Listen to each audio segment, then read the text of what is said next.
portion council.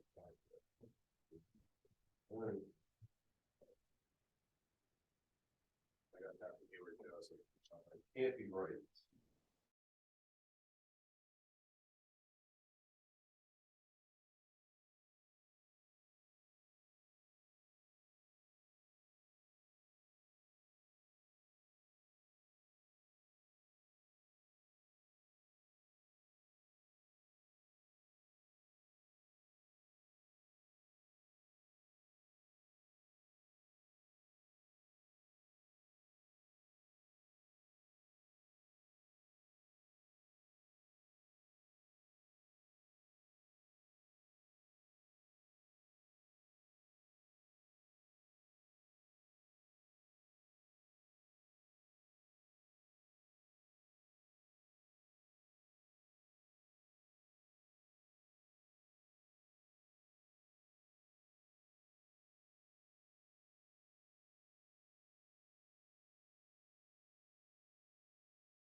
I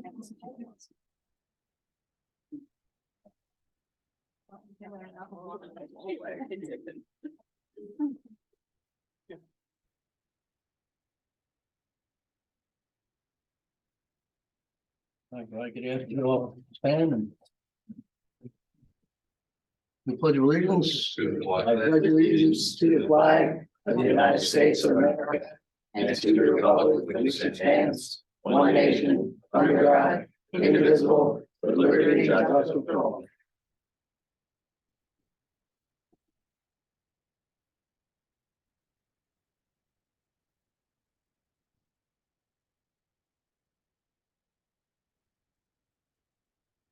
Welcome you to our work session for Monday, April 3rd. Under chair comments, we met in executive session before the meeting. Discuss personnel, land acquisition, property, and litigation matters. Next item we have is a public hearing. Reference ordinance 2023-0201. Thank you, Mr. Chairman. As the board will recall, we had a previous public hearing regarding the amendment ordinance to amend Part 1 of Chapter 16, establishing our Parks and Recreation Board. During that previous public hearing, it came to light that the ordinance called for an incorrect term of service on that board. That was immediately corrected, and the ordinance was re-advertised, appearing in the Intel on March the 24th, 2023. A copy of the amended ordinance for your consideration was also sent to the Bucks County Law Library for its review and for its collection. It is my opinion that all of the prerequisites to a public hearing have been met. Proof of both of those publications have been sent to the township staff. So at this time, I would open a public hearing on the passage of that ordinance. Okay. Are there any comments from the public in regard to that ordinance? Mr. Chair, I see no response. Any comments from the board? No. Glad to see it. Anybody online? I have one person online, but they're not raising their hand to speak at this time. If there are no other comments or questions, is there a motion to close the hearing? I'll make that motion. For a second, Second. all in favor? Aye. Opposed? The board's consideration of the passage of that ordinance will occur at your business meeting later on this month. Okay, thank you very much. Presentation items, do we have anything? None? Okay. I mean, unless you'd like, I can put one together and. Well, thank you. Next item is subdivision land development projects, informational only, possible action taken by the board at the next business meeting or sometime in the future. Manor Drive and Andre Drive, NBCC lot 2 and 4. Who are assembled strong that are in the audience, if you could introduce yourself. Sure. Good evening. I'm Ed Murphy. I'm here tonight on behalf of J.G. Petrucci, the owner of the several lots that we're going to be discussing this evening within the Infant Center project. To my immediate left is Dave Minnow, principal at Minnow and Wasco, who is the project architect, and who handiwork is reflected in the slides that we shared with the township last week for distribution prior to tonight's meeting. And to Dave's left is Bill Reardon, one of the principals at Bowler, who is the project engineer for the project. This is our fourth appearance since last fall. We have been to a staff meeting in November. We were at a staff meeting in February. In between, we appeared before this board last December. All three of those conversations dealt with various iterations of potential development scenarios for the several lots that we're going to talk about tonight. At each of those sessions, we fielded questions, comments, and suggestions by both the staff and then by this body.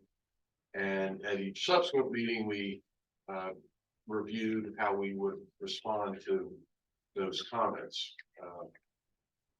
When we were here last in mid-December, we were tasked with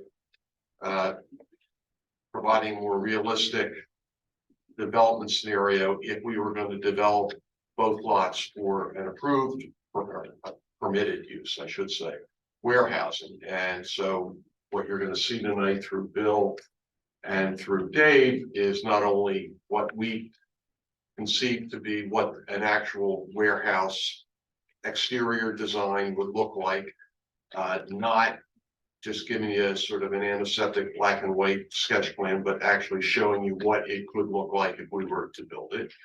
We've also gone to school further on repeated comments that we've heard from both this body and staff about the exterior design of our alternate development scenarios, the height of those facilities and the like, the connectivity of those buildings, and how they would better relate to the existing uses within the corporate center. So the focus of tonight is going to be to give you, this body, the most recent thinking at our end on what they would look like, what those alternate uses would look like, and also give you a realistic view of what we think a warehouse on each lot would look like. We excluded from tonight's conversation is the medical office building, which is the other vacant lot that I think all of us understand what that entitlement is going to be. It would be a medical use building. We didn't bother to bring slides about that because it's a permitted use. We're prepared to do that, and it's that's sort of a given, if you will. So we're focused on the other two lots about which there's been conversation for the past 6 months. So I think with that as background, I'll let Bill pick it up, and then Bill will hand off to Dave to go through his part of the conversation. Okay, so the first slide that I'm showing up on the screen now is our thoughts on what a by-right warehouse would look like on lot 2. So it consists of a single-story structure. It's 45,750 square feet. It has a total of 16 loading docks to the back of the building, which is basically facing towards the existing shopping center. Then you'd have 92 parking spaces that would be wrapped around, let's call it the southeast and northern corner of the building. This would be interconnected with the existing drive aisles that feed off of Manor Drive currently, as well as connected to the back to Andre Drive. On the plan, we show a WB 67 tractor trailer and how that could make various turning maneuvers from the entrance off of Manor into the parking area, around the building, into the loading bays, and then out of that parking area to get back out to Manor. We've also done a small analysis of the various zoning attributes of this property to show that it would be compliant from a setback as well as a coverage and parking perspective. Can I ask a question real quick? Yeah. Or it's a combination or a question for you and Craig. Is this located in the overlay district? So did you use the overlay district as any of the qualifications when you mapped this out? You just looked at this as straight C3. I know, but there is overlay requirements for green space and tree plantings and all kinds of other things that would affect this. So I just wanted to know if that was applied to this or not. We do not evaluate the overlay district Okay. part of this.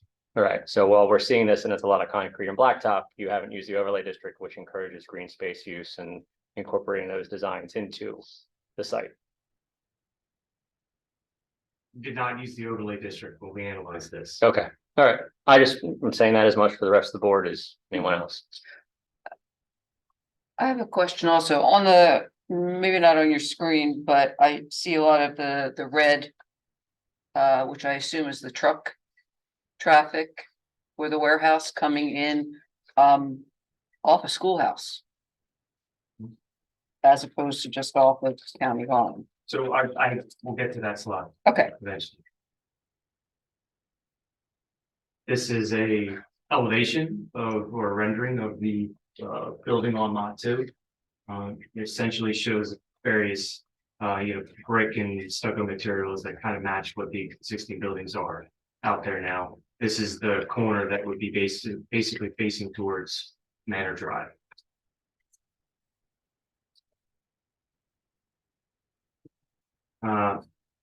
This plan is a plan that this board has seen before, very familiar. It's the previous warehouse alternative that we've looked at. This is again 60,000 square foot building, single story, 20 loading bays, 2 drive-in bays. We're taking advantage of the existing parking field between the existing shop as well as a Weber building. We have a total of 276 parking spaces here, well in excess of the 240 that are required. Access here would be provided off of Manor, either to the front or to the rear of the building. Same way we analyze the zoning charting here, similar to the way all the previous zoning analysis have been done on lot 4 to demonstrate compliance with those requirements in the business campus. Rendering of the building, 60,000 square foot building, very similar to the other. This one's just a little bit larger in scale. And then the last page is, I think, the one that you were referring to, which is showing the various truck maneuvers that would come into and through the property. So this was to demonstrate, one, that a WB 67, depending on which direction it was coming from, could safely make those turning maneuvers into and out of Manor off of county line, as well as off of Manor. And even if they were to come from Schoolhouse or to leave, they did have the ability to go that way and be within the confines of the existing roadway. It wouldn't necessarily pose a traffic hazard. So it's clearly a lot of potential for truck traffic into and through the development.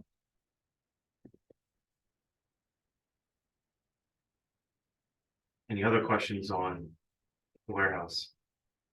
And this is all lot 2, correct? 2 and 4. 2 and 4. This is 2 and 4. So this shows an overview of the entire New Britain Corporate Center. To the bottom of the page of the apartments. Right. So in the middle, towards the top, is lot 2, and then to the right is lot 4, and in the middle of that is the one warehouse building, the 60,000 square foot building. What Dave's highlighted, lot 2 is the one Bill talked about first. Lot 4 is the one he just talked about. Okay. And the little MOB building is right on would be right here. there. Right. Yeah, for purposes of this, we didn't show Right. anything Right. here, but that's where that would be. Right. So the next part of the conversation would be how we would suggest, again, an alternate use for both lot 2 and lot 4. So if Bill wants to pick that up before he turns it over to Dave, that's fine. So this plan, again, same overall snapshot of the campus, and it shows on lot 2 now, where we're showing 2 active adult apartment buildings. Each one of those buildings has 45 units in it, so you got a total of 90 units. And then in front, you've got a 3,500 square foot community center. And in the back, behind the buildings, we've opened that up for an area of green space and incorporating both passive and active recreation amenities. And to the east of that is the senior living facility. And then behind that is the MOB. So with that, I'll turn it over to Dave, and he can kind of talk about the bigger planning approach relative to these uses.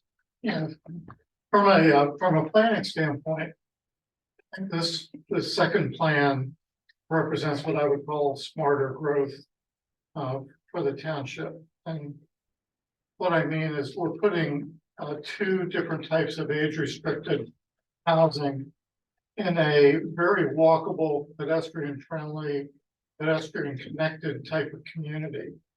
They have the ability to walk to shopping. They have the ability to eventually walk to a medical office building. And the connectivity without the truck traffic really makes quite a bit of sense. Plus, the types of density that we're proposing here are, in my mind, very low density. You can sort of see that by the way the sort of the V shape of this complex creates a very, very nice common open space in the back toward the shopping center. And the clubhouse coming off of Manor Drive creates sort of a jewel box entry to that residential community there. So it's low scale, and the clubhouse is like 1.5 stories. And then the residential buildings we've reduced, based on some of your comments, from these two buildings we've reduced from 4 stories to 3 stories, and now from 120 units down to 90 units. So we've got a really good fit for this residential community here. This is the clubhouse area with its active area directly behind it. For sitting, there's areas there for residents to grill, outdoor kitchen type of situation. Early evening, they can sit around a fire pit and enjoy conversation. And then there's walking trails you can see throughout the community, putting green, and a pool area. So this becomes a very, I think, open and heavily landscaped pedestrian oriented plan versus the warehouse. And this is a new perspective view that we've drawn of that complex coming up from Manor Drive. This is the low clubhouse that you would see, very residential scale architecture, gable roofs, divided light windows, dormers on the roof. And then the very simple 3-story residential buildings on either side, again, with the same type of residential architecture. We kept the roofs on the ends of the building to reduce the scale of gable ends there and really keep it a very open, natural looking community. You can see the sort of the greenness there. One of the things about this is you drive down the street, we've made an emphasis on getting great landscaping and good architecture. And most of the parking to support it is sort of behind the complex itself. Now I go on to the next. So on lot 4, this is the other warehouse site that was presented earlier with 60,000 square feet of warehouse. We now are looking at an assisted living facility that's 3 stories, and a total of 160 beds. And this also creates a great amount of open space. This is Manor Drive on the left side. We've got a beautiful buffer along this area, then a wonderful landscape passive courtyard here that becomes not only a good view from the outside of people walking or driving by, but it's a great view for the people who live in these units that face that courtyard. Our main entry and drop off is up here. We have plenty of visitor and handicap spaces and a very large parking field, probably more parking than we need for assisted living to the south of the building. Another landscape courtyard to the northeast, and then a very large courtyard coming off the main dining facility in the center of the building. And again, this provides the ability for seating areas and outdoor areas and walkable areas within the project itself, but also connecting to the sidewalk system so that people could be walked or they could walk to the shopping center. And directly to the northwest of this would be the medical office building. So very conveniently located. It all sort of makes sense in this type of situation. Some of the people who may live in the first community I showed you, as they age, may move into this assisted living. So it's sort of the idea of aging in place. And we think that this is a low impact for the township in terms of taxes. It's a great tax rateable because it doesn't impact your school system. In terms of traffic, we've eliminated all the tractor trailer traffic that would be brought here by the industrial warehouse. And it's supportive of the retail center.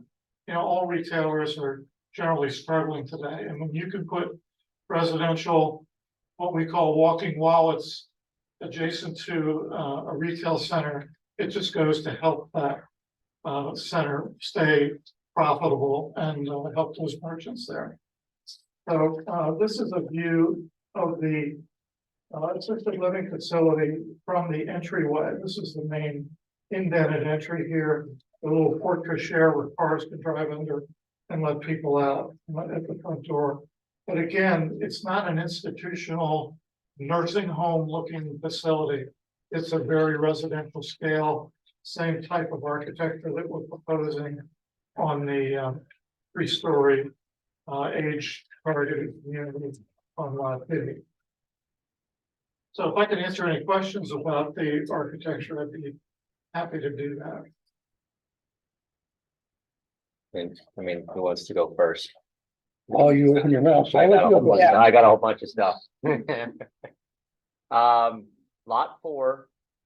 I feel like, you know, the conversations we've had previously, it fits the conversations we've had. I can't draw a lot of issues with Lot 4. I think that follows the direction we've previously given. I think for the most part, we didn't have an issue with it. My key thing I want to talk about is Lot 2. Right off the bat, you know, I would be interested if you actually did a comparison of impervious surface of Lot 2, the warehouse versus this, how close they would actually be, because by eye, you're adding actually almost 15,000 square feet of building, putting this use in as opposed to the warehouse. And you're adding significantly more parking, and you're taking up, you know, any of the green space that would have stayed or been converted to green in the warehouse is now parking space. And you're isolating the green to right around the buildings. So I'm not quite sure that it's all that much of an improvement. It's still a lot of building area. It's still a lot of impervious surface. Secondly, I'm going on record as saying this.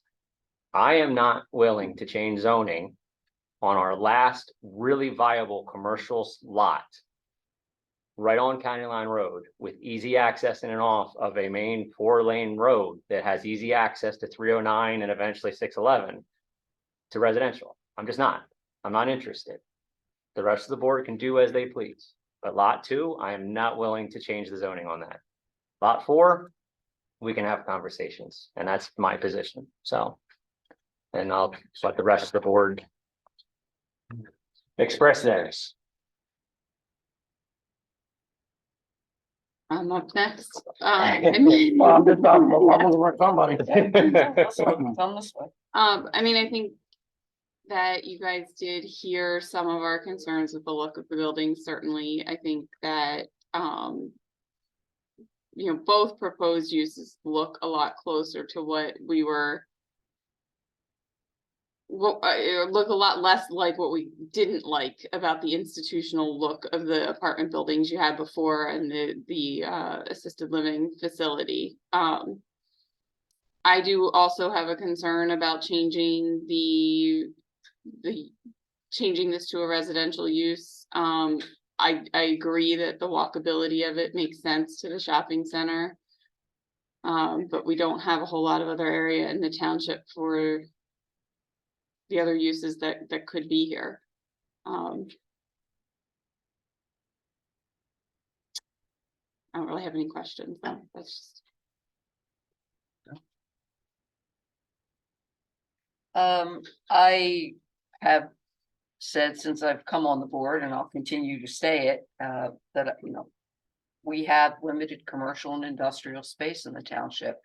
And I've seen it against our wishes, turned into commercial or whatever. Well, this apartment building looks nice. I have to agree with Greg that I'm not willing to change zoning either for that. I think that's perfect for the warehouse. If you could put that on Lot 4. But what on Lot 4? The apartment. This is much better than the first apartments that came in that looked like it was one of those things you see hovering over the highways as you go down the turnpike. but I agree, I just can't see that use, as nice as this is designed. Right back up against the loading docks of the current shopping center. And again, limited commercial industrial space. A warehouse wouldn't put kids in schools. A warehouse would create jobs. And for that reason, I'm not in favor of changing zoning or doing anything to turn that lot 2 into a residential area. Lot 4, we have said before, we'd rather see the assisted living than a warehouse, which would back right up to our Highland Park there.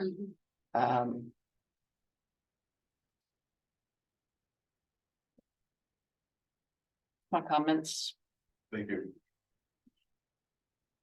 nothing? No, I don't have anything to say. Honestly, I just, yeah. I will concur with, I would say close to the majority of the board. I don't really want to see, lot 2 turned into residential. Even though we've, fought over the years for an age restricted community to be built, I don't think this is the place for it to happen. I will concur with, the nursing home or nursing facility. I think that's a much better approach for lot 4. And I like what you've done with that lot 4. It looks very nice. I think it's functional. Now you're gonna have memory care also in this building? Yes, So they'll be in a secure area that's not gonna be easily to walk all over the neighborhood? that's right. They have wandering protection for the memory care facility, I'm just both concerned. indoors and outdoors. I'm concerned with our police department over here. I don't need them chasing around the neighborhood, trying to find people. So, okay. But the vast majority of it is gonna be for nursing care, not for memory care, correct? Correct. Correct. Okay. Those are my thoughts. You had asked, or the staff had asked when we were last together to provide a general outline of the changes to the ordinances that would be required in order to redevelop either lot 2 or lot 4 or both, which we shared. I guess one of the takeaways from tonight would be, even if it's only related to lot 4, that we be authorized to work with the staff to revise the ordinance in order to make our vision for lot 4 a reality, be it apartments. It sounds like you guys are agnostic as to whether that would be apartments or assisted living, but we want to at least. The issue with assisted living apartment is in a population that is actually will eventually shrink in terms of age, and assisted living apartments eventually turn into regular apartments. It happens. And that's another concern, a long-term concern I have, because I've been a 47-year resident of the township, and I plan on being another 47-year member of the township. I really don't want to see those turn into apartments in 20 years when the baby boomers have aged out and there's not enough people to populate an assisted living. So that is a future concern I have. I want to clarify, I was talking about the age restricted apartments. Right. Not assisted living. Yeah, the apartments. age restricted. Yeah, I didn't mean Not the- assisted. I meant yeah. age restricted. Right. Yeah. The consensus of the board is lot 4 would be the assisted living. That would be your first preference. You have no opinion. I guess. No, I do. I just, it's, everybody said everything, so it's like, I'm just. I would actually rather see concerned with- apartments I concur than with assisted someone. living. Yes. I would rather see it. I'd rather see the assisted living because, we have an assisted living facility there Yes. that services the community, but we don't have that advanced care where the memory care or the full, like New Seasons has 3 levels of care. there is no real nursing facility as Right, they're not attached a to it. nursing facility, So it's this just would be a nice facility. addition to that area. So yeah, so we have an existing business that's being used there. They could transition to this facility. Just going to make the statement that assisted living does use up a great deal of EMS. Resources, yes. And that's just something we have to be concerned Mhm. about, It is. considering the status of our EMS The ambulance services need help. throughout the state. I think the That- the tax rateable of an assisted living facility though will be a very positive impact on the public services aspect financially. Unluckily, no matter what you put there, that is not gonna help the EMS service. Because the EMS service needs so much help regionally, statewide. It's a state. Because of the way that they're They're funded Repaid, or unfunded. unpaid, yeah, I guess I Unpaid, should say. yes. The way federal government, everybody decides they don't wanna pay them the right amount. But anyway, But anyway, Do you already have someone who would be interested in lot 2 for a warehouse? That's the man, yeah, there's no problem, we'll find something for that. Well, no problem. Getting someone to wear it. Greg Rogerson, the principal of JG Goodrich. I don't think it's compatible, but we certainly, that's what we do. We're more than happy to. while we have you here, I think you heard something about Schoolhouse Manor. If there are trucks coming out of there, no 57-foot units going out Manor to Schoolhouse. Unless you're willing to pay for the cost of a traffic light at Manor and Schoolhouse, which I'm not really sure we as a board, or upgrading the light at Schoolhouse and Butler. the roadway, it's really not. Hmm? The whole roadway isn't really large enough for trucks turning. Well, Off of Butler. they showed that they could do it. So, but in any case, because that'd be one of our primary concerns. I think they have them going out. I don't know if they have them coming in. I doubt they could. Well, trucks already use it. Oh, that's county line. I'm talking about here. Yes, they would. I'm talking about here, Butler and Schoolhouse. Yeah, trucks are in there, 'cause we've got moving trucks and everything else. But anyway. Okay. Mr. Chair? Can I clarify, we were discussing the process. There, Something said. Butler Engineering presented a summary, which I think you have in your package, Mhm. March 28th. It was mainly the zoning, the second part's Stouda, but just related to zoning. I think there's like a minimum of 8 variances. Do any of those variances go away if you only focus? Pretty much you still need all the variances, even if we just focus on lot 4. If you just focus on lot 4. Yeah, I guess, are you down to only a few variances that maybe instead of a, Maybe not all. because you're still asking for a zoning amendment versus just getting support here and then going to zoning hearing board, which we've had in other cases where we've had 4 or 5 variances. We spent a year, they're spending investment time here. Everybody's on the same page, and then they just get their use variance, will go to zoning hearing board and get the best necessary variances. But if you have a bunch of them, then we're just not sure which path you're still going. So if you're looking at lot 4, it all depends on how you classify the use. In the ordinance right now, it's a C2 use, which is a nursing home. Right. It really isn't the best, in my opinion, not the best definition of what this use is per se, Okay. because it's got the various components to it, whether it's independent living, assisted, memory care. It's not really a nursing home per se.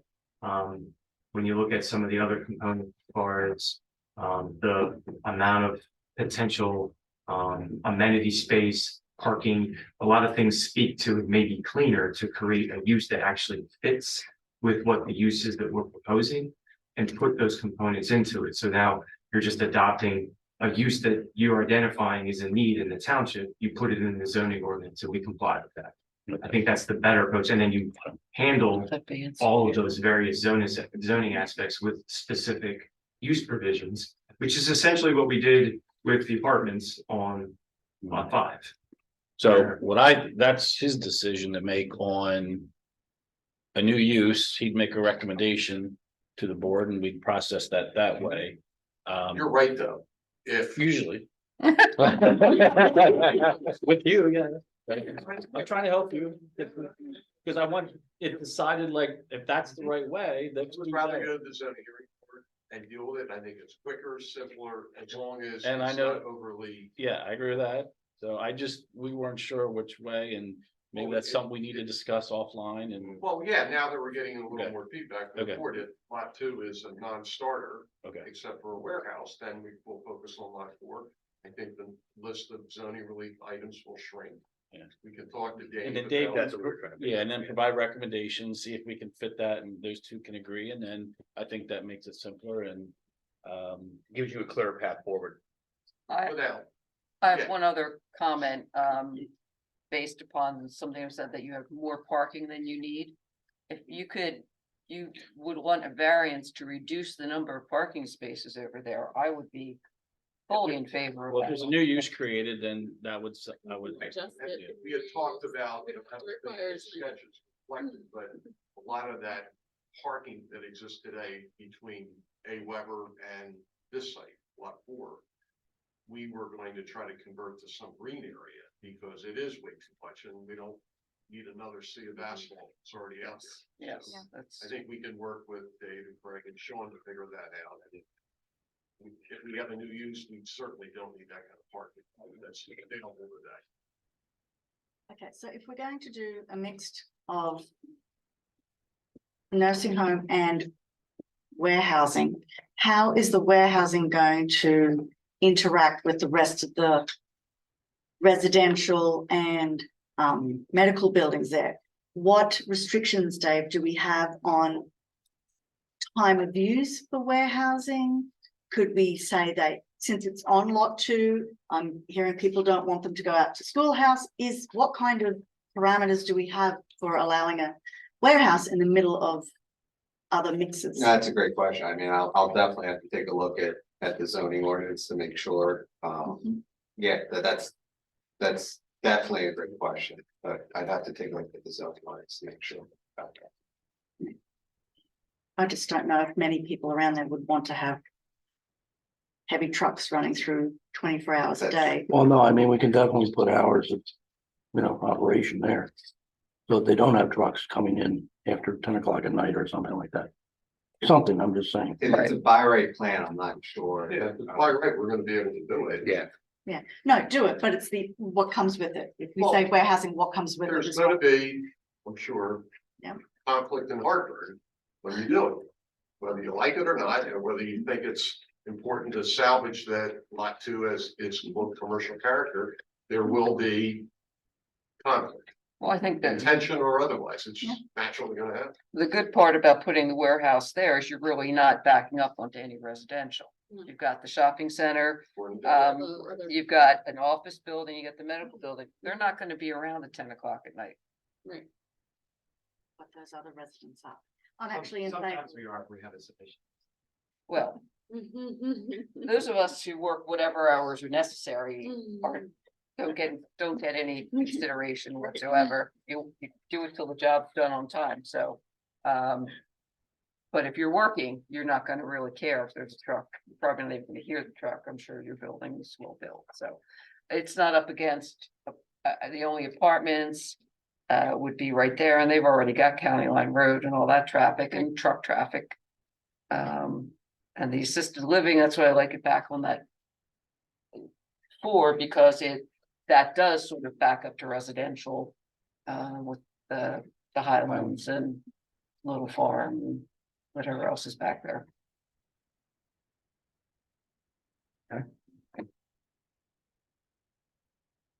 Anything else?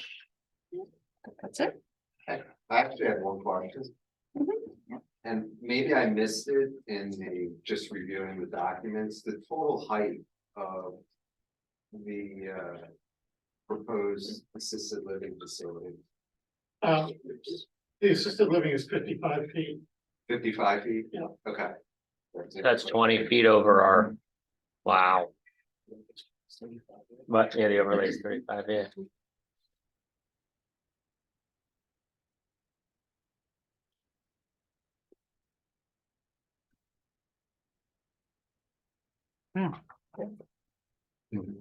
No, everything else is high. Thank you. 35. 3 stories, 35.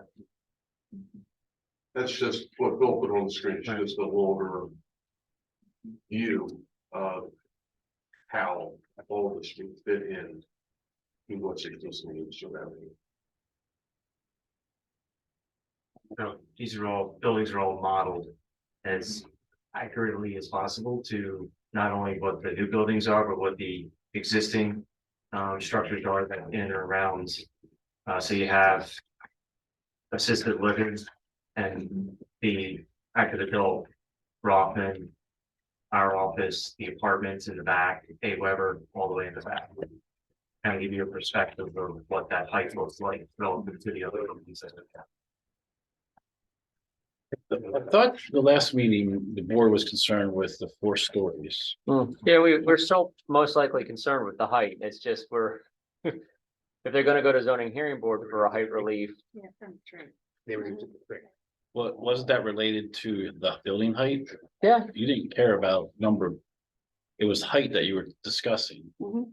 I thought you guys lowered that. Maybe I I'm thought thinking there's- just the apartments. There's 3 stories now. 3 Right. stories. It's 3 stories, that's for the pitch of the roof. I'm not quite sure how your height ordinance is written, whether it's to the mean height of a pitched roof. Yeah. Correct, so So it would be- by definition would be It lower. would be lower. Okay, than yeah. About 8 feet, Okay, yeah, I think, right. pitch roof's about 16 feet. The height you're discussing is at the center of the roof, not necessarily at the facade of the building. It's at the peak of the roof. Yes. Right, so it won't be 55. The, Upper 40s. 47 maybe, something like that.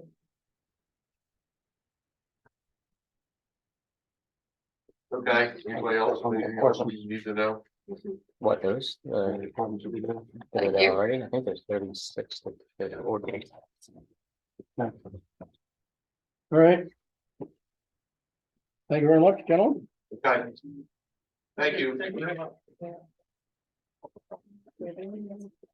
Was there anybody that had any public comment now that they're walking out the door? Clarification. Sure. So after all that, we got down to one warehouse. Yep. Okay. Well, as a citizen, I would fully agree with the comment that no truck. That seems like no brainer, no tractor trailers. Tractor trailers, you're gonna go where tractor trailers are gonna go. And the police department can write tickets if they. Carpenter will have to go, there you go. I think we're just talking from 202, between 202 and County, Butler and County Line, not going down. There'd be no reason for them to go when they've access to County Line and Butler and Parkway. To go the other way on the upper state. Over to upper state. Yeah, There's weight limits on Upper State, so yeah. they can't go that way anyway. They'd be better off going out to a 4-lane highway with plates right down to the Parkway. 202. Yeah, I don't call it 202. Okay, thank you again. If it was a parkway, it wouldn't have trucks on it either. Right, not a lot of trucks on a parkway. Let's get into the Parkway Expressway. Okay. It's a byway. Zoning hearing board applications. Moving on. It's not like you do that. You're gonna defer the discussion on all 3 of these applications to the township solicitor. Thank you. The West, there are 3 zoning hearing board applications which are listed before the zoning hearing board meeting on April 20th, I believe it is. The first I'll deal with is 340 Park Avenue. 340 Park Avenue was a previously non-conforming animal hospital that has not been run for some time now. The applicant is a individual who will be leasing the property and is seeking to utilize a different non-conforming use, that namely being a D3 use, which would in their application, they articulate as a music school for autistic children. Given the fact that it was already a previously non-conforming use, and they're seeking a new non-conforming use that doesn't, at least in the staff's opinion, rise to the level of something that would cause any potential nuisance on the area, on the property, we don't believe that there's any reason for the board to take any action or intervene in this matter. We would recommend that it be left for the zoning hearing board to make the decision. I agree. Yeah. Fine. The next application is 308 Dorothy Lane. That's right near the area of Julius Farm. It's a corner lot. They're applying for an in-ground pool. The pool would be located in the in-ground pool between the structure and the right-of-way. And a permit would be necessary. They're obviously looking for a zoning leave to place the pool in that location, as well as the permitted accessory structure in the front yard setback, where no structure is currently allowed. Which isn't really the front yard, but it's side yard. Right, But it's the front since it's a yard. corner lot, it's a front yard, but it's not a front yard, exactly. Again, given that the nature of the application, a in-ground swimming pool and a variance concerning the location of accessory building, the staff did not feel that this rose to the level where the board needs to take a position on it. We recommend that it be left to the zoning hearing board to make a decision. Okay. Finally, 180 New Britain Boulevard, 354 Schoolhouse Road. This is an application to for two variances, one to increase the impervious surface ratio on the property. The currently allowed surface ratio is 65%.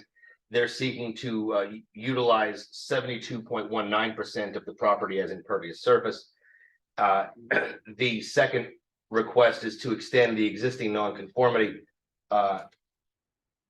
regarding the paved setback paving. Currently, the zoning ordinance requires 20 feet. The current existing is 18 feet. They're seeking to move it back to 13 feet. I have a question about that. When I was looking at the plans, it seemed that they wanted to pave an area towards Schoolhouse that would connect with the current parking lot for another business there. Would that give people a way in and out of the industrial park onto Schoolhouse? It shouldn't be, I mean, if it appears, I don't have the plan in front of me, but that should not be something that they would be doing. They would need to ask for separate permission for that, and it's not in their application. So to the best of my knowledge, no. Yeah, I don't see that, Mary Beth. No, I kind of when they took out all the bushes and things that were blocking the parking lot, it looked like something in the wording said something about connecting to the parking lot of, is it the tree service or the?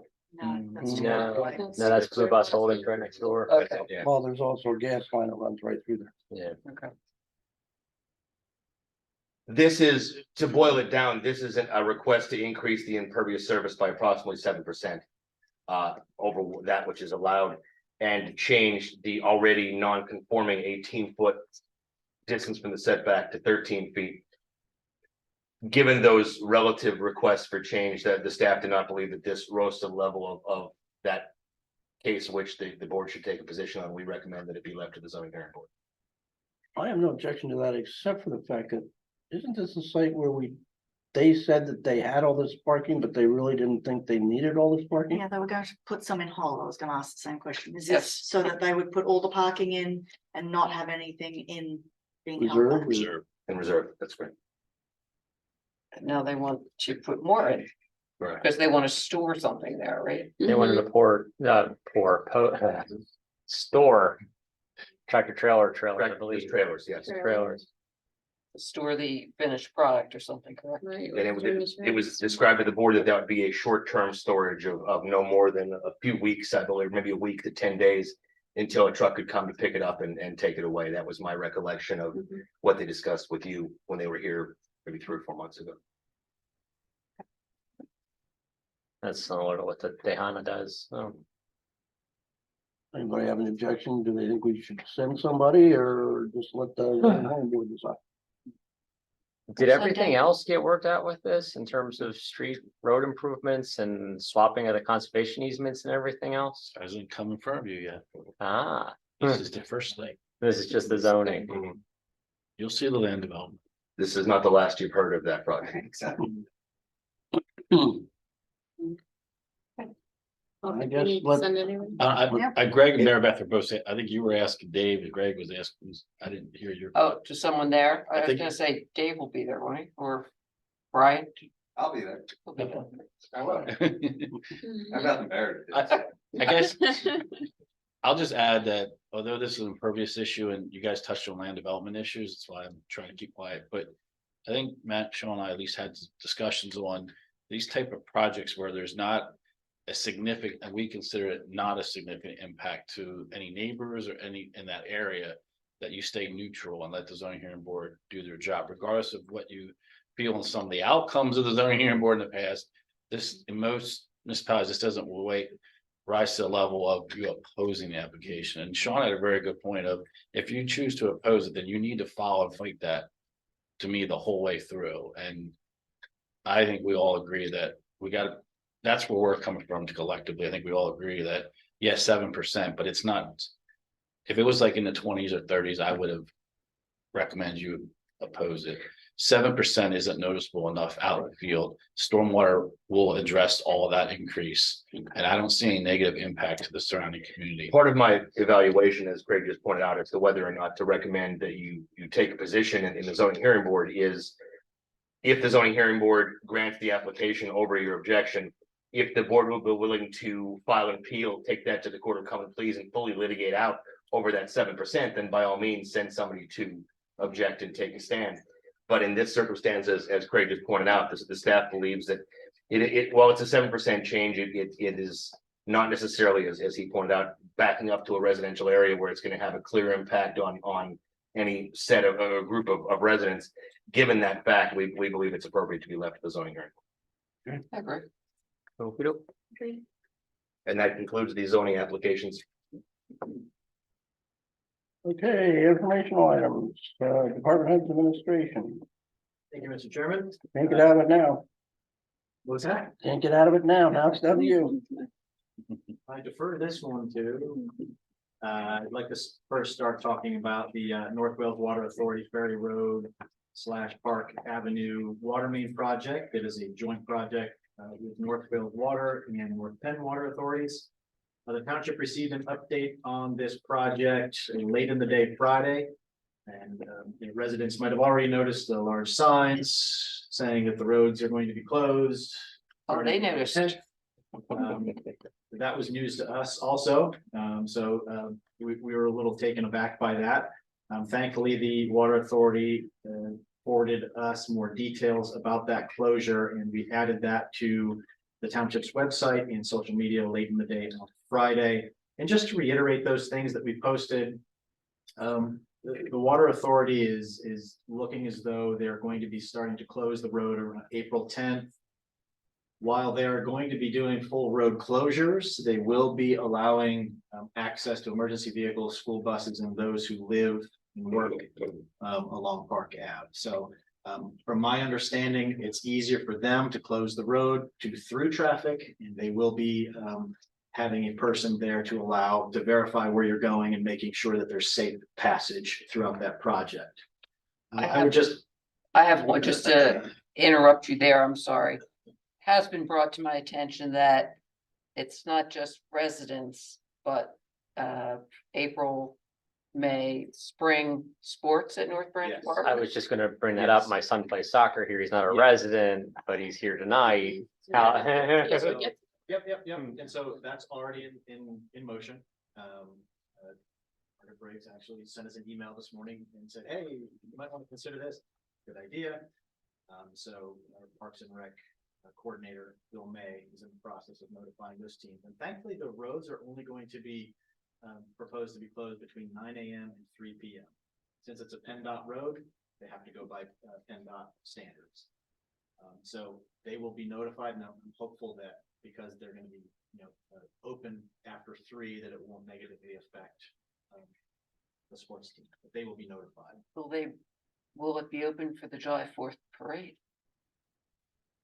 This section of road should be done by then, I would think. From your lips to God's ears. I mean, this is a relatively short portion from here up to But we do use Ferry Road to the covered bridge as a Emergency? Well, no, Get back, as a like- feeder loop to get to the parade grounds, Well, as the main I route can is almost closed. guarantee you, Greg, that they will not have Ferry Road closed during the 4th of July weekend.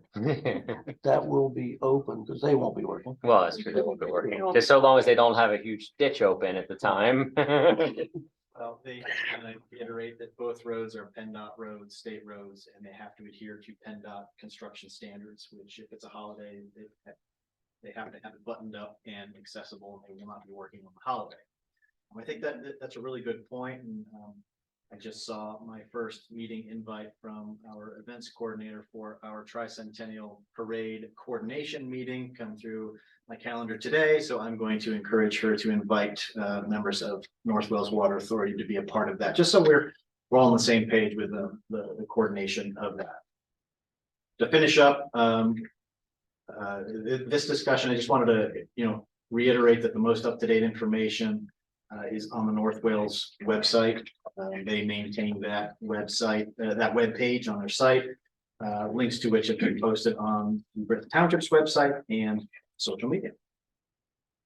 And that concludes my North Wales Water Authority Ferry Road Water Main project. You have a question?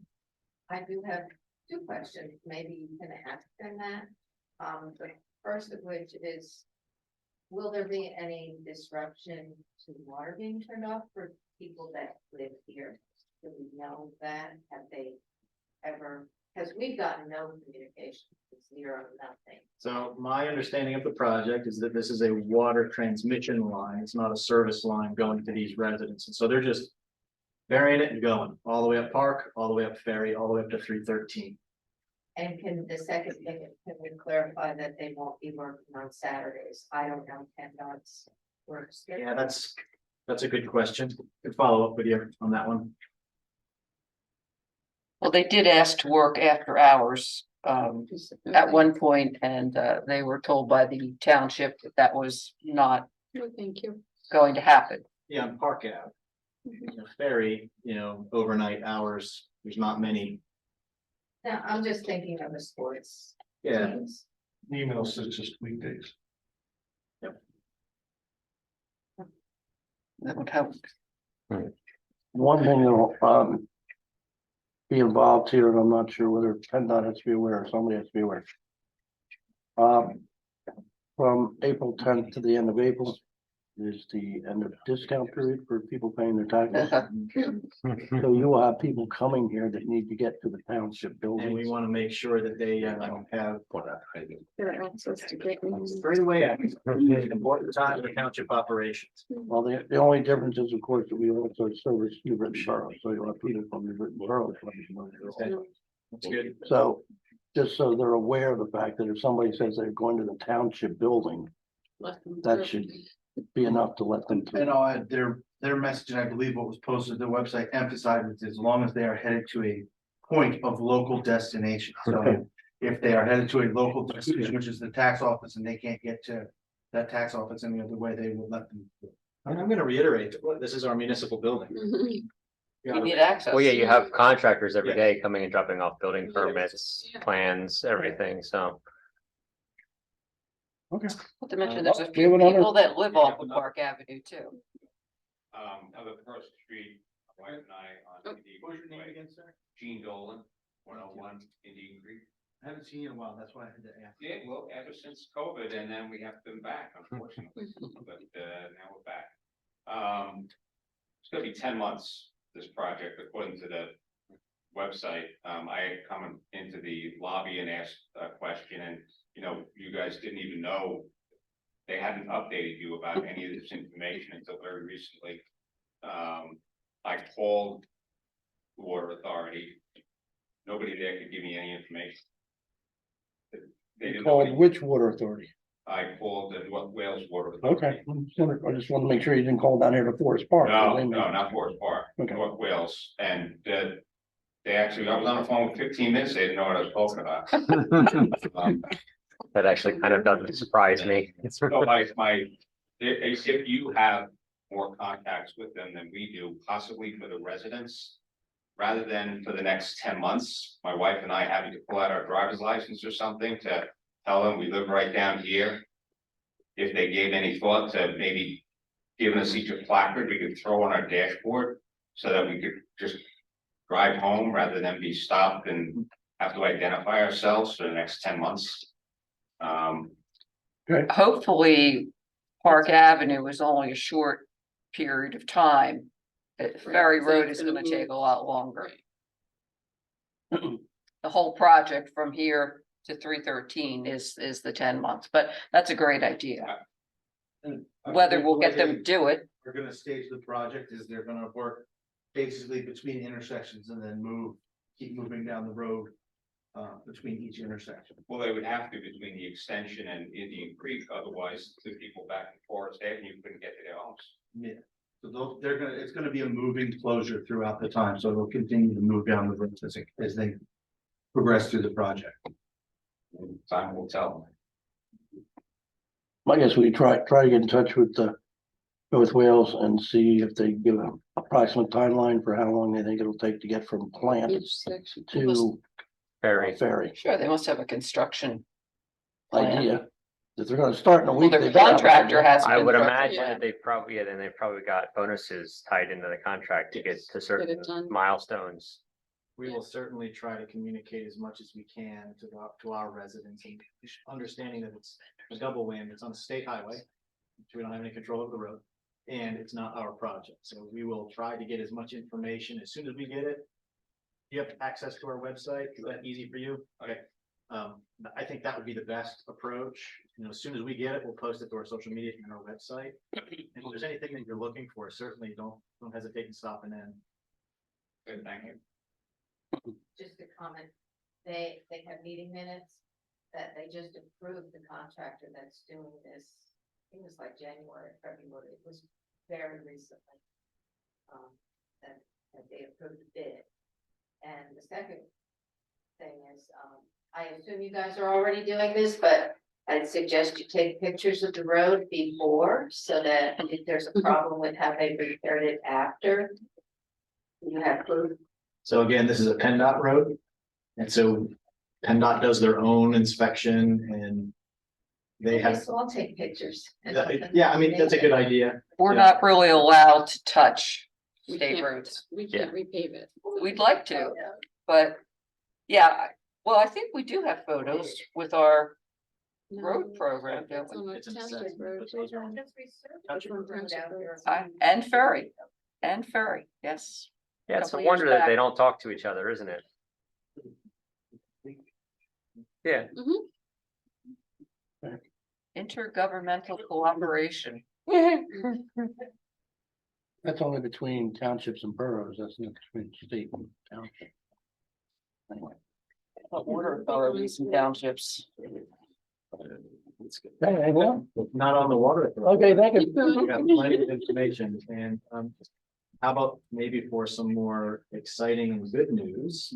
Neshaminy Greenway Trail update. I am going to turn this over to the project manager, Mike Walsh, assistant manager Mike Walsh, to give us an update. Thank you very much. Late last week, we received the update email from Chris Stanford from Michael Baker International, who we've contracted with to help us with the design and permitting process. He notified us that on March 11th, we received administrative approval from DEP for our permit, which then requires a 30-day comment period, which will be coming to a close on April 10th. So once that closes, they will continue to take comments on the project and may have technical comments going forward, but at that point, they would be comfortable issuing us our DEP permit, which is the last thing we really need to get this project underway and ready to get it out for bid. After talking with Chris, we are working on setting up for either next week or as soon as possible, a stakeholders meeting with our staff internally to go over what we need to do internally as part of this project, because there is, with the grant money we received, there's matches.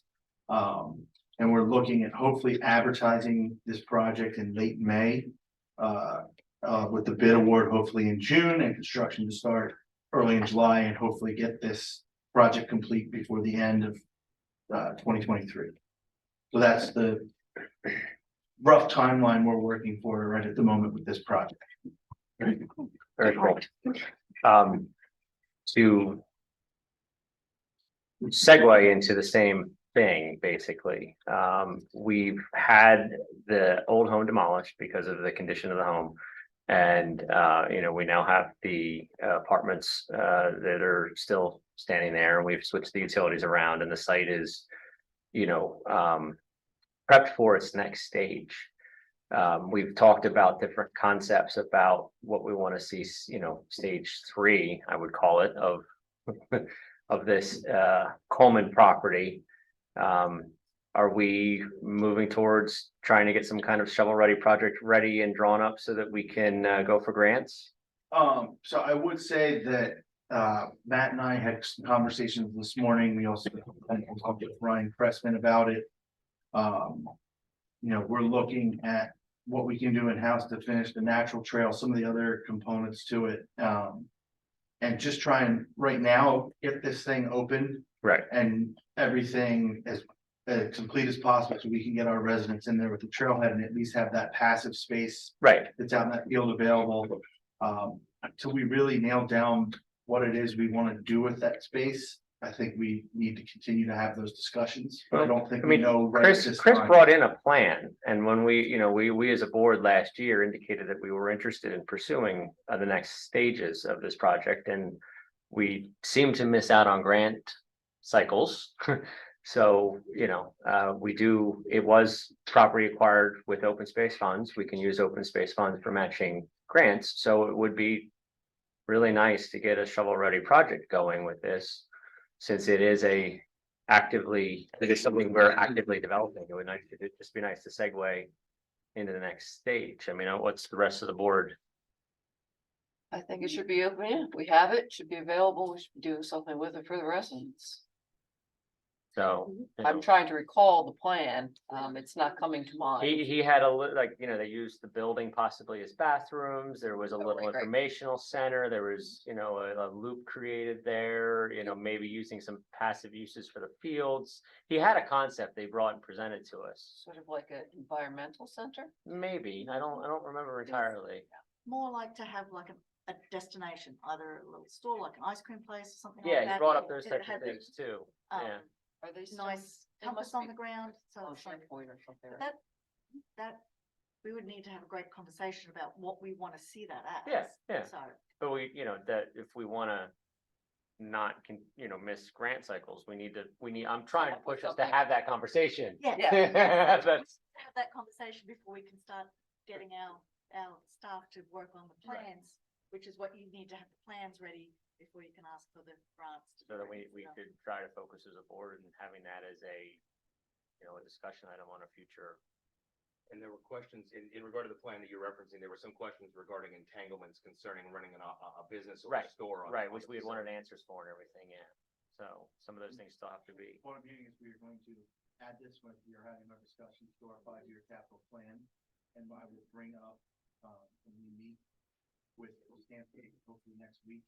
And we need to back on the date I forwarded to. Just be careful with the 5-year capital plan. It is an open space acquired site Yeah. that we have taxpayer money to get grants to match with. It's not something we necessarily have to focus on Funding ourselves. We have a dedicated And large amount of money that we need to use because the taxpayers gave us the okay to do that. And when I talk to Chris, we will talk about what grants are coming up, what potential matches we might need so that we, as I said, make sure we include those things in the documents that we go forward, moving forward. Put it in 2024, put the right amount of money we need in for the grants and make sure we're progressing forward. Can you find that plan and send it out to us again? I can reach out to Chris. And if I can't find it, I'll ask him to re-forward me the copy and get it forward. Okay, that'd be appreciated. I would like to figure out what to do with that building. Yeah. Before it starts to deteriorate like Yeah. the house I did. mean, again, this is another one of the things that we've been talking about for years and we really haven't, Pushed it. like, come on, let's push a little bit. So the way I'm looking at this, and Mike and I were talking this morning, we have the Neshaminy Greenway Trail section ready to go out to bid, construction the end of this year. If personally bothers me that space isn't open for use. And so looking at cost-effective means for us to get access to residents. The next best thing that we can do is do that nature trail to get people on that space. And then leave as, let's call it phase 3, a directed discussion on what to do with the structures. In talking with Ryan Cressman, our public works superintendent, he and I would strongly consider and recommend to this board that we run sewer and water to that building. I believe it is on Upper State, and so that's an investment, because if we want to do bathrooms, public bathrooms, make it a more tangible commercial space or space for whatever, it would be really beneficial to have those things. My intention with this meeting with Chris Stanford is to get a more specific plan and idea that we can then guide this board to talk about what you want to do with those spaces. The easy conversation is the Neshaminy Greenway Trail. That's done. It's coming. The easier is to do the wood chip trail. That gets people out into that property. The more complicated and nuanced discussion is, what do we do with that building? Yep. And how do we create an access where people can access it safely and doesn't put the township in a liability? So that's going to be a little more nuanced, but I'm hoping to have that discussion with Chris in next week or so. Okay. So we can get something. So it's a high priority of mine. Yes, because it's a perfect place, it's a perfect spot for a trailhead to go either way, into Chalfont or into Doylestown. And there are no bathrooms anywhere around there unless you sidle into a porta potty at the soccer field. So, yes. And we actually, the thought I had today too was, even in an intermediary step, for the ribbon cutting of the trail, we can plop two, pun intended, two porta potties at the site also, just like we have at our other clubs, until we figure out if we want to make that spot a better restroom too. So we have that option too. Yeah.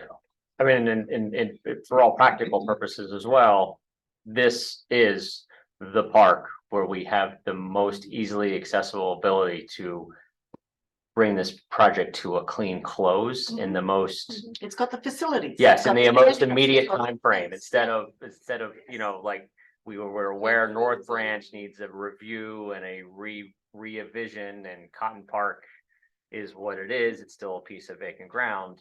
Coleman is something that we're taking steps. So it'd be nice to, finish project. Question, would we need a DEP, another permit to do the wood chip park? That's what we need to ask Chris. Okay, so it says wood chip trail. I don't know the specifics of whether that, because it needs to be wood chip because it's all gonna be in a floodplain, because it will be. If it will require earth disturbance, or if it's just wood chips on the surface. I don't know those answers yet.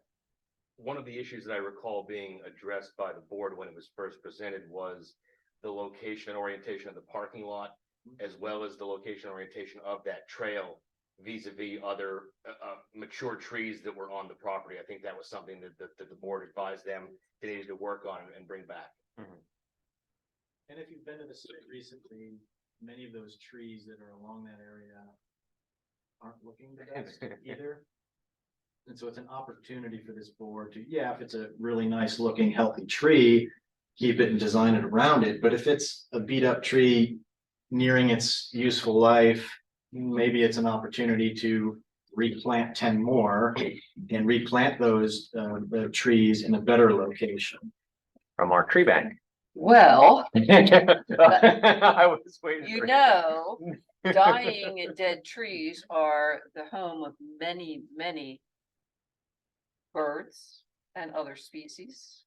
So a dead tree is not a useless item to most of nature. If it's in a forest, perhaps, but if it's next to a parking lot with people. Well, that's a different story. Yes. Yeah, we have to watch the insurance.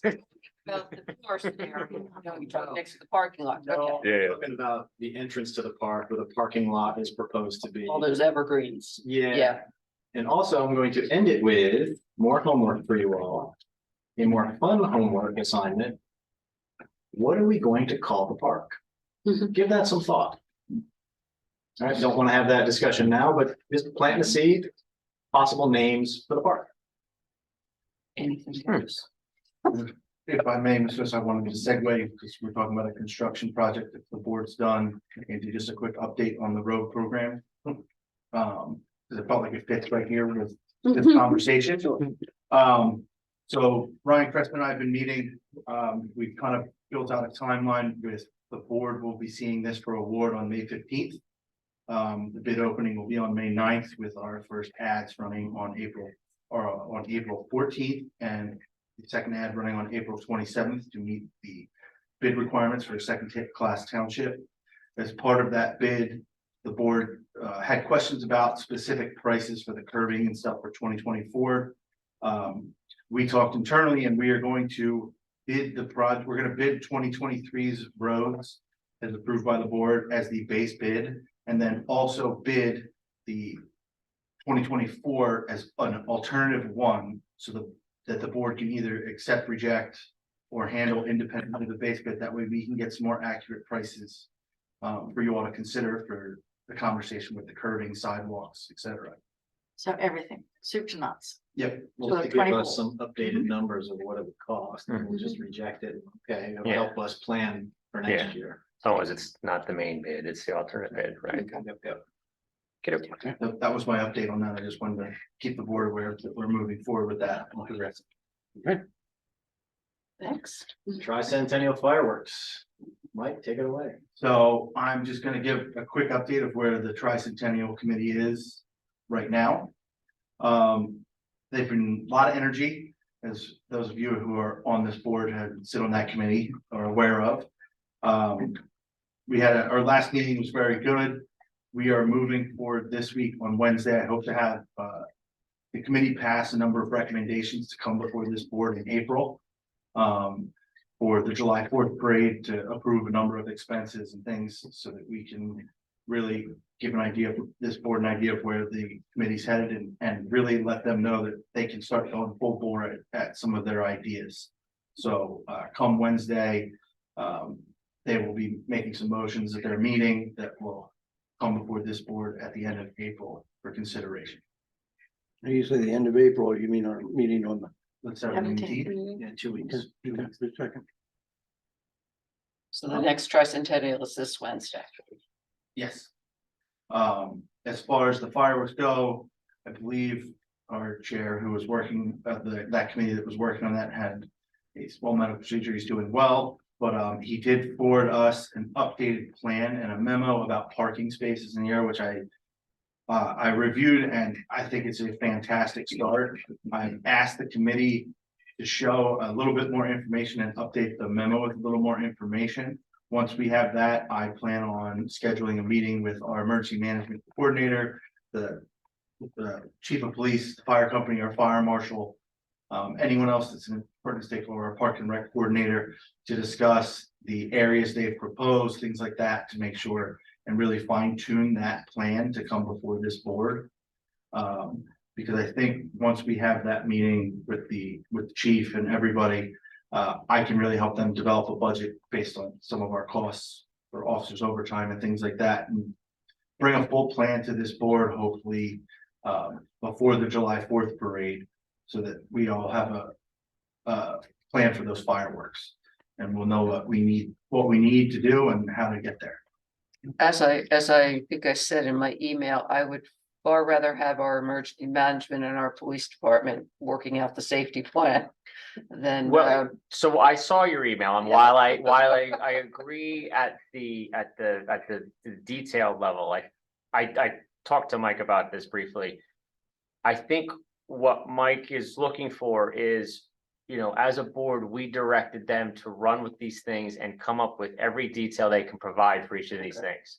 And until they give us an accurate picture of what they anticipate their volunteer level to be, Okay, we will not be able to plug in. Like, if they are able to provide 30 volunteers, we might only need 2 officers. what I meant, I don't want Yeah. them deciding. Yeah, what no. people are gonna view, Right. where people are gonna park, because it may be backwards from what's the safest way to manage the crowds and the parking. et Yeah, cetera. a lot of the, like Mike was saying, the expense is going to come from us having to determine how many people we're going to have to pay to be there. And if they're able to provide a significant amount of volunteer free work,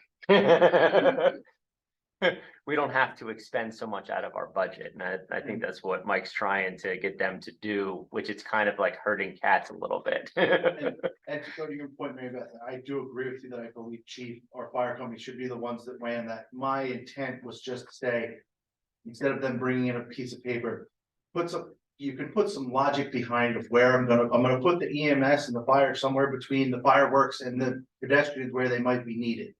You know, Right. and then go from there to our emergency professionals and let them say if Yeah. that's accurate, or I would put them here And from that. as much as I admire our committee members, I don't think they're really well versed in public safety. Well, the other thing is they're paying a fireworks company to do this. The fireworks company that they're Should have paying for experience. should have this information themselves. Yes. We shouldn't have to be paying for something that we're paying for already, so it's trying to get them to do their job a little bit.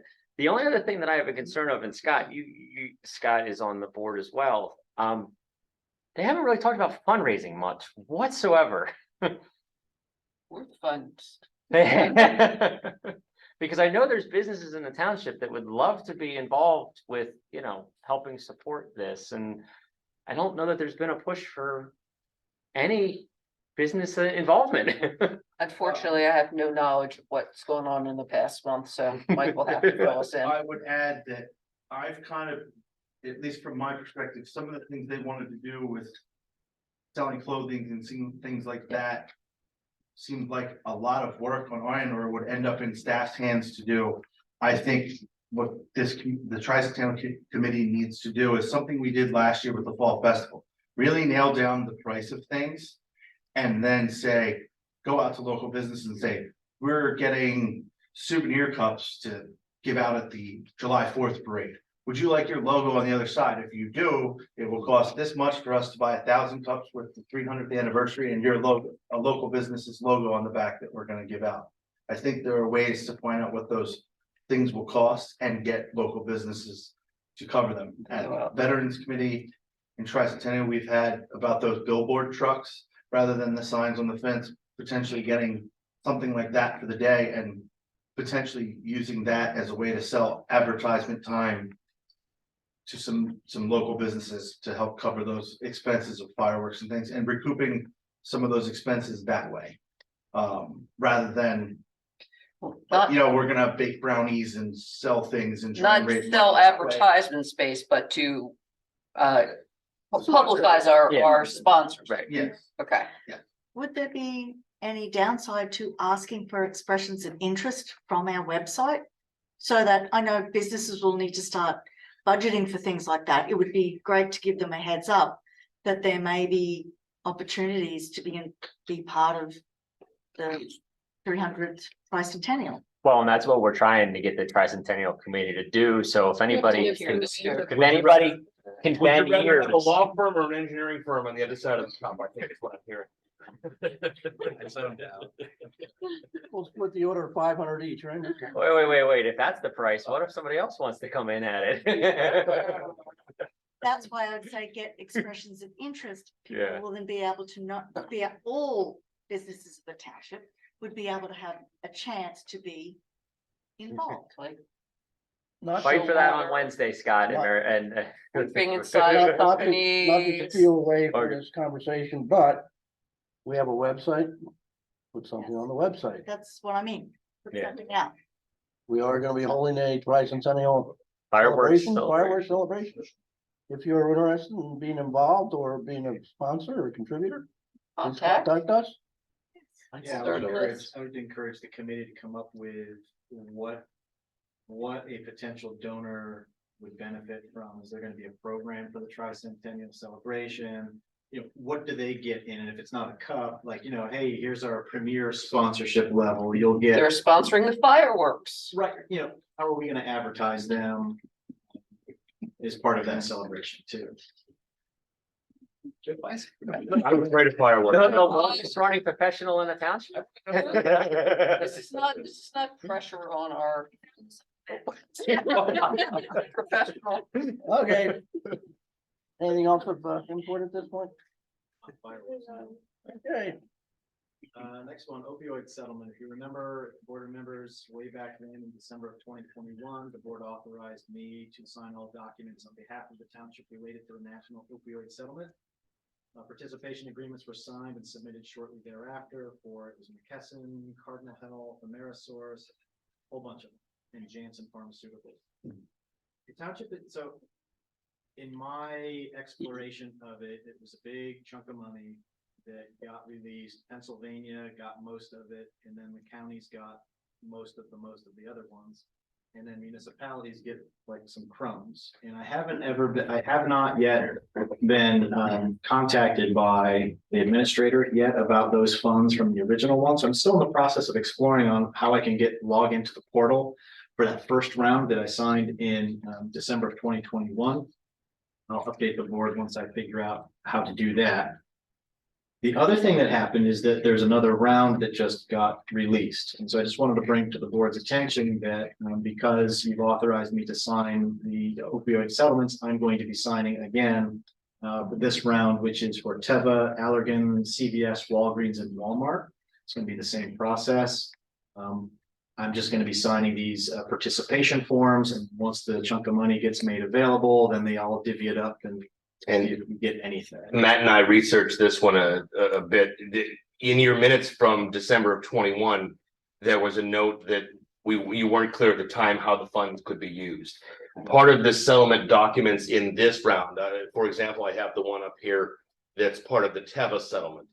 As far as the use of the funds go, it appears from what I've been able to collect that Pennsylvania, this settlement, this chunk of settlements is somewhere just south of $10 billion.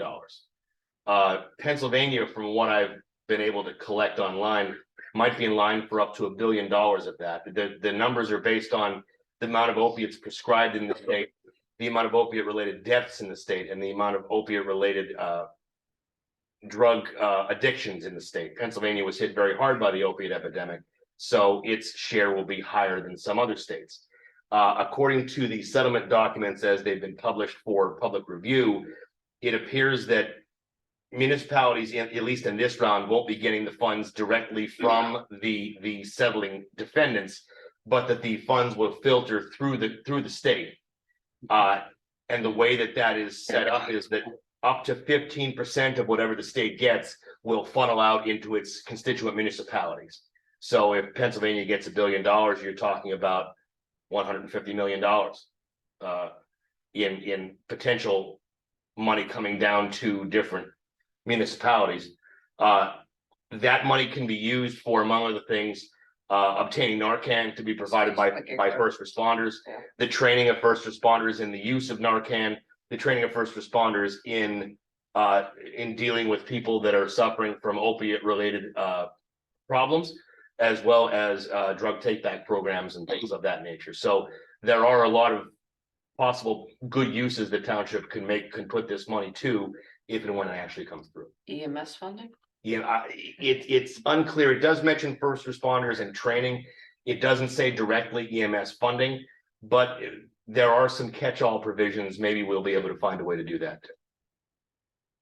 And it all depends on how many subdivisions where municipalities are lumped into the subdivision. So it goes states and counties. They get most of the money because they have those social programs that are set up to do more of the recovery type programs. The number of subdivisions that participate then will determine how much will be distributed across all. And the first round, the cutoff was subdivisions with populations of 10,000 people or more. So right just over it. So just in the grand scheme of things, just don't get your hopes up. I guess that's what I'm saying, right? We've got a couple of things that are going against us. We are small in population. If you look at it depends on how many other subdivisions participate. Don't really know how they're going to fund it, how they're going to reallocate it down to the subdivision level. But I am confident that we will be able to find things to invest that money in if and when we get anything. All right. Last thing under my report is the EAC draft ordinance. Township solicitor forwarded to the board two different versions of draft ordinances for discussion, and I just wanted to add this to the agenda as an opportunity for the board to discuss and give the solicitor and I any guidance to move this thing forward. Well, since this has been my push for since January of 2020, I have the ordinance that looks like an ordinance, not the other one that you sent out. And looks great. The only thing that I'm not thrilled about is difference between the two and what they say are the powers and duties of the council. So my suggestion would be to take the powers and duties of council directly from the statute.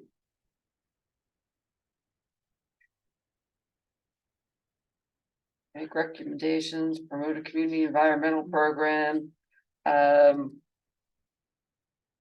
Because it's basically it's advisory committee, so that's 55, 23, 24. And it has 5 different ones. I don't know if anyone's looked at this.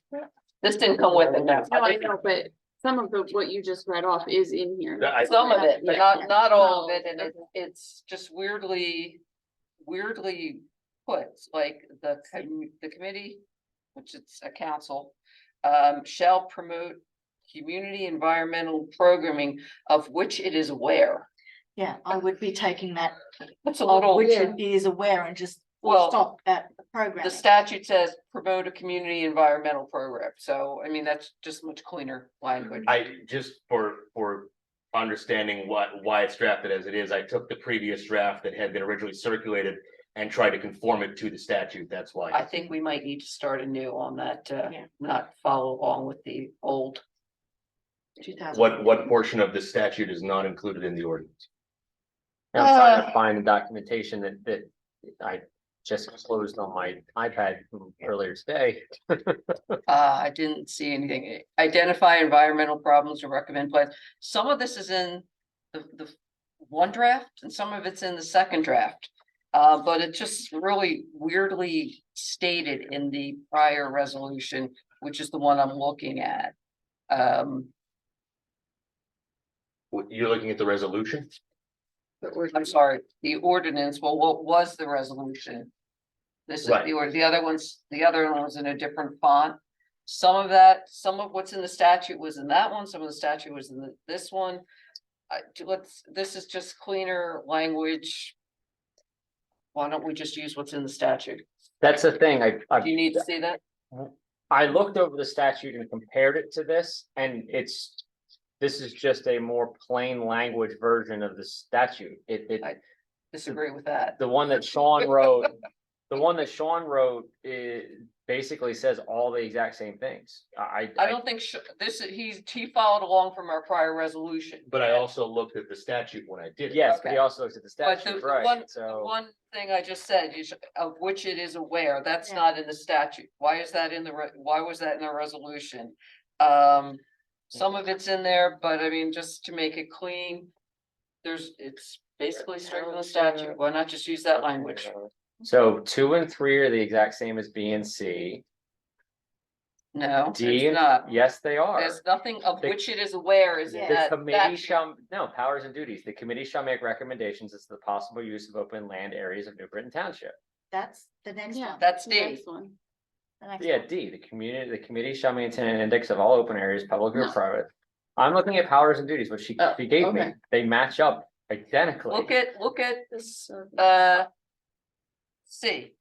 The committee shall promote community environmental programming of which it is aware. Yeah. 3, promote a community environmental program.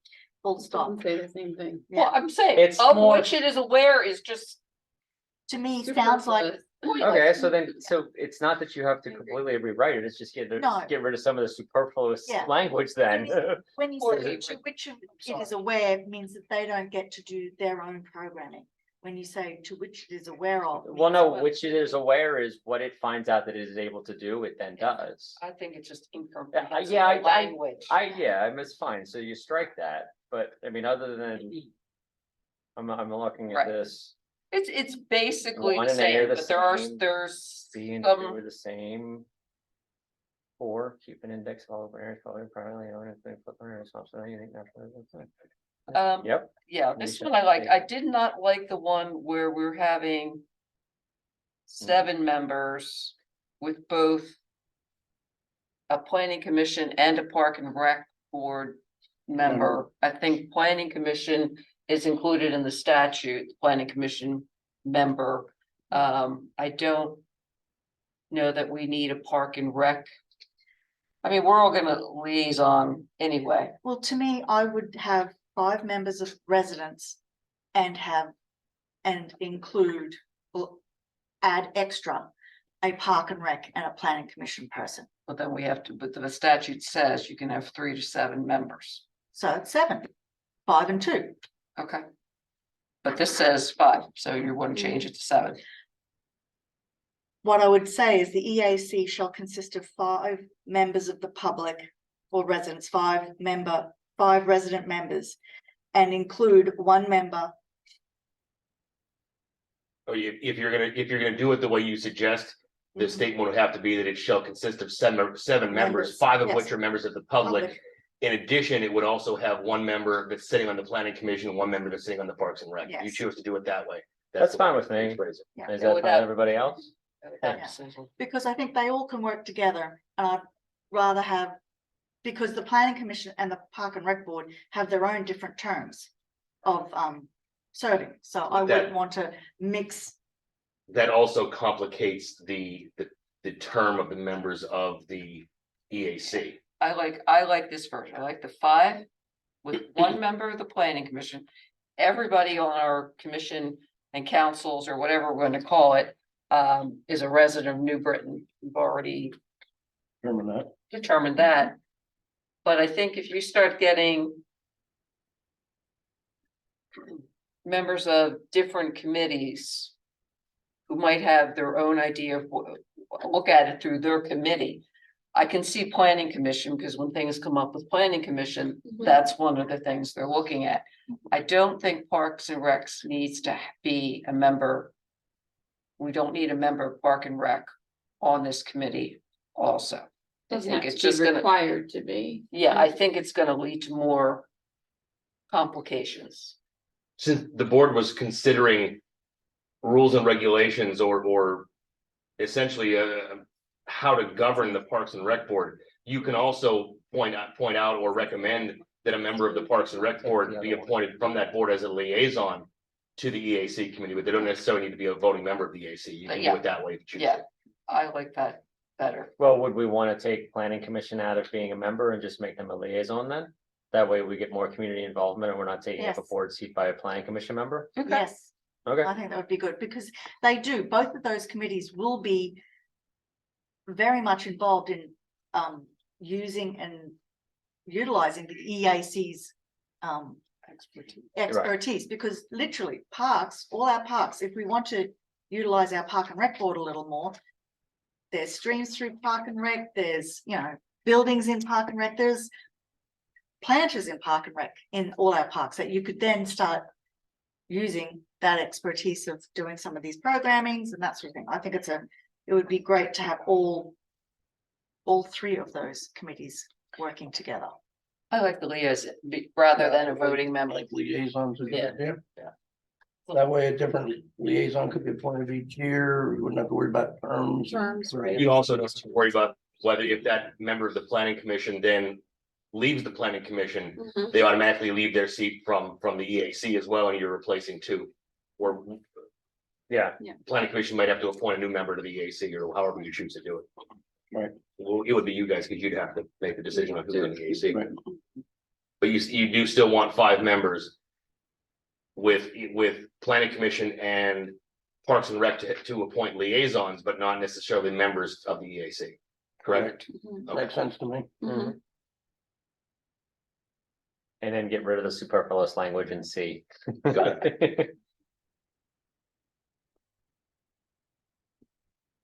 I'm sorry, you can't show anything to attorney that they aren't gonna rewrite it. Yeah. Or I hope that phrase always just stuck out. It was like, what does that mean?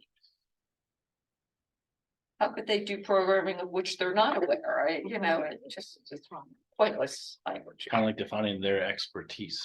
So I'd be careful on that as well. Just. Where? You're picking, Who's you're making pointing, that determination? Who's the expert? that's a strong. I word guess to we say. shouldn't call you an expert anymore.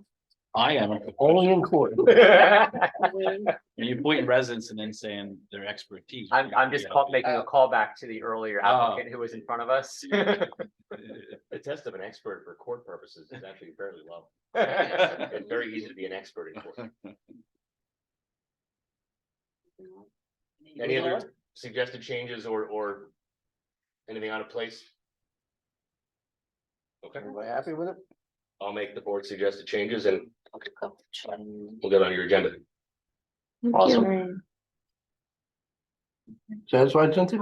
Yeah, no, I was looking at the staggering of the terms, just to make sure it's still gelled with the 5. 2, 2, 1. Yeah, yeah, that's all. Chief, I think you're up next. Public comment? Any public comment? Public comment? I should just say, this is actually why I came, I'm sorry, on the agenda, but I'm very happy you kept the park and rec liaison on these. I've been working with the EACs in this area along, in coordination with the Master Watershed Steward, program from Penn State and the Heritage Conservancy. And knowing especially, through Master Watershed, all the community stuff that you do, whether it's working on the riparian buffers or plantings, but also very importantly, educating the community, has to happen in the park. Right, you're doing some great planting for buffers and live staking, usually along the watershed in parks, but you open an invitation to community members to come and learn about that. And then they can take that information home and you can give them materials.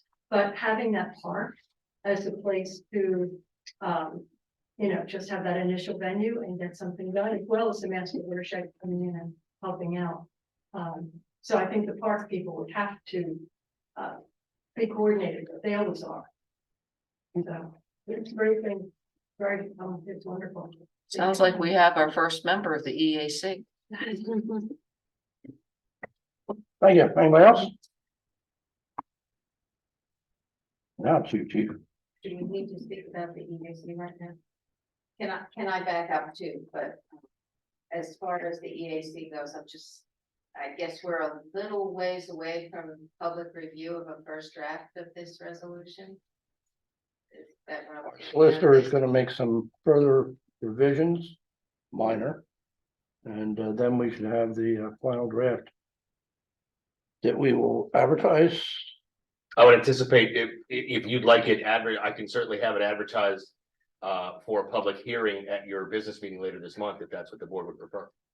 That would be good. To advertise it. Well, we need 7 days to advertise. Your next meeting is on the 17th. Today is the 3rd. I can revise the ordinance tomorrow that you've reviewed tonight and send it out for advertisement tomorrow or the next day and have it advertised. But we may have missed the window. I need a motion to approve the advertising. Right. I Just have it on the agenda for I public want review. to have it on the agenda for review. For review. the 17th. On the Okay. 17th. I mean, we've been waiting to do this for a number of Yes. years. A That's couple fine. more weeks is not gonna make it. Okay. Let's make absolute certainty. Yeah, of it. right. It doesn't become, since it's an ordinance, it doesn't become publicly consumable until after the motion to advertise. And so, once it's advertised, then it becomes a public document, you can review it, and then it doesn't get acted on until after the public hearing is held in the subsequent, in the following. If you choose to, you could, on your next agenda at the business meeting on the 17th, you could place a review of the updated draft and a motion to advertise. Yes. That way, as long as you're satisfied with the review, we could proceed with the advertising. I would also say that anyone that's interested could go online to state legislature, look at the statutes. It's 53, section 2321. At sec meaning following, and it's basically all there, just like 4 or 5 actual parts of the authorizing legislation, which sets it all out. Maybe you could put a link to the statute on the advertisement, if it's on the web, Well, the advertisement will go into the newspaper. just the newspaper. Oh, okay. Yeah, we are not authorized to do online advertising Has to go in. as of yet. Can we do both? Can we put it on our website and in the paper? If- Is there anything wrong with that? I can add the way we did the last Park and Rec one, once you authorize it for advertisement, it was then placed on our website. With a post and a post to our social media the very next day for the public to be able to view it. Without having to come into this building or anything, they could just click, download the PDF and look at it. And there's no legal problem with that, as long as you're not alleging that that suffices for advertisement, so that's fine. I'm talking advertising, talking legal advertising. And that will make sure the statute is included for people to review both. Thank you. And you guys know I've been interested a long time in our open spaces and our environment in this township. Backing up to the, to the 300 committee. Can we get a list of the parade sponsors? I will go hand in hand to businesses and ask for money, if that's what you need us to do. If I have permission to do that, if I can get a list of the parade sponsors. And I did want to let you know, I did reach out to Giant already, but I haven't heard back. And Wawa's been contacted as well.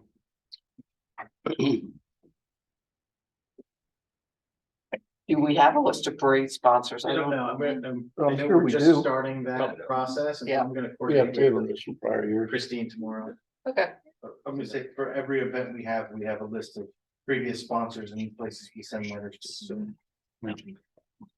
You know, and, Forget the letter, I'll go in person. and I would say to you also, why restrict yourself to what's on that list? If you have a local business, Right. please feel free to go in and ask them. Well, it's good to know who's been receptive in the past. I would say to you, no necessarily guarantee that they've been receptive in the past, but they've gotten a letter every year about it. Okay. Now we can go to the chief. Oh, wait. please. Chief, Thank you, Mr. Chairman. The item on the agenda that's listed, we discussed in executive session, and I will give the board updates as things move along. Thank you. Otherwise, I have nothing else. okay, thank you. Thank you, Chief. Public Works, I don't have anything to report for Public Works, and I'll just go right on to Parks and Rec, if you're okay with that. all right, I just wanted to give a shout out to the Easter Bunny who made an appearance this past Saturday. Here, we turned a rainy day into. With the gear on? Yep, into a great turnout. So I just wanted to thank the staff who was involved and all of the Parks and Rec board members for making it happen. I was not in town, couldn't see it for myself. I was my texts were blowing up with some pretty cool photos. So it was really good to see how many residents were able to stop by. It was a very steady stream of wonderful, happy children, grandparents, family members that morning. So it was a great day. And we're continuing to learn and get better about it too, and maybe being able to incorporate some things, the inside things for future events, for that event in the future. Also, there were some things that just worked really well doing it inside versus having it outside, so. Second thing, just wanted to inform everybody that the staff will be meeting with a member of the Parks and Rec Board this week to discuss the landscaping plan for the township building. This did come out of the last Parks and Rec Board meeting. We've Supervisor Cynthia Jones had brought that up. And we are, from my understanding, blessed to have a Parks and Rec Board member who is, I believe, a landscape architect who is going to work with us to talk about what is feasible. We're going to provide some plans that were previously designed for this space, and I think it's a really good opportunity for the Parks and Rec Board to be involved in looking at those who want to get involved in planting. So those volunteers who like to plant, put it on the calendar at some time coming up soon. We might have a planting festival in front of the building here. If I can move on to finance, just really briefly, at the end of the month process is underway. March revenues and expenses should be distributed to the board by mid-month. And that concludes all of the departmental reports. any questions on those? Any board comments? Well, I just wanted to talk about the Easter Bunny event, which was wonderful. It was a great plan B, as you've already stated, so a few wrinkles need to be worked out with some overheating of the Easter Bunny. It was cooking. He was, and so that will then, considering that we were indoors, then that has a whole bunch of questions about if we were back outside, what we would do. So yes, it was a great way of having that as a first run with a brand new Easter Bunny. Funny, Santa never gets overheated. It's December. This was the new Easter Bunny But suit, Santa wasn't has it? not Yes. been inside a building. What since suit? 17. It's a suit? I thought it was a real bunny. Don't ruin it.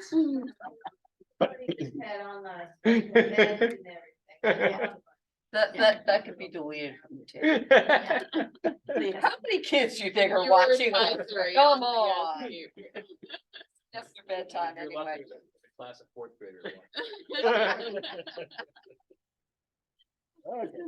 I just wanna, yep, just wanna thank all the volunteers at Park and Rec and all those who took part and helped out with that. And good plan B, and I'm very glad to see that we're moving forward finally on getting the front garden, and let's not forget the veterans area and the fire plug weed garden that we keep out there, included in that. I would just make the statement that it would be a good idea to take pictures of what's currently growing, because the spring bulb flowers will fade, and you need to know where they're at, even perhaps mark them. Because they were a great backdrop, yes, on Saturday for photos. Parents would leave here, walk outside, and then take photos with their beautiful outfits and those beautiful flowers. So. Yeah. Very good.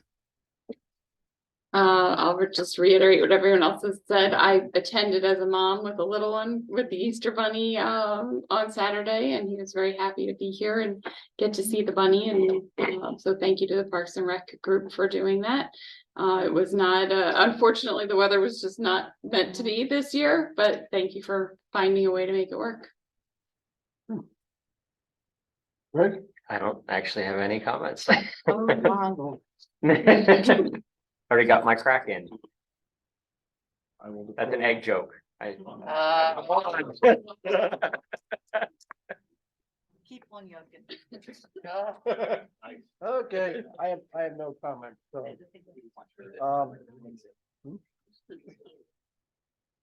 Public comment, is there any public comment on anything at this point in time, or have we bored you to death?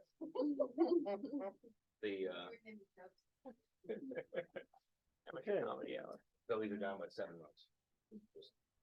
Like I care at this point. in time? Oh, Anyway. geez. Are there any announcements that we need? A couple. Well, okay, you guys. First one, April 21st, I wanted to remind everybody, his and her bingo at the Shrine of Sheskova. Doors open at 6 p.m. Event starts at 7. It benefits Veterans Park. And I would just encourage everybody to please consider going, because as of today, we only have 7 tickets sold. So if everybody could do their share and just kind of promote the event, hopefully I'll see you there. When is that for? April 21st, it's 7 p.m. And I just wanted to give a special thanks to the Township Solicitor, Begley Manio, for sponsoring the event. And the other thing that And how do we buy the tickets? you can either, thank you, you can either buy them here in person, pay cash or check. Or we're trying something new this year, you can actually buy them online.